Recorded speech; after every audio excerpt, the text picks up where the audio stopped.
அனைவருக்கும் வணக்கம். இது மணத்தக்காளி கீரை. இதை வச்சு ஒரு சட்னி செய்யலாம். இது வந்து வாய் புண்ணுக்கு, வயிறு புண்ணுக்கு ரொம்ப நல்லது.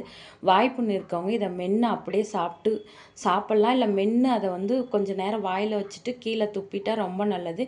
இது சட்னி செய்ய என்னன்னு பார்த்தீங்கன்னா, நான் 1 கப்பு கீரை அலசி எடுத்து வச்சுருக்கேன். அப்புறம் தேவையானது வந்து தக்காளி, வெங்காயம், பச்சை மிளகா, தேங்காய் தண்ணியும் எடுத்து வச்சுருக்கேன். அது எதுக்குன்னு சொல்கிறேன்.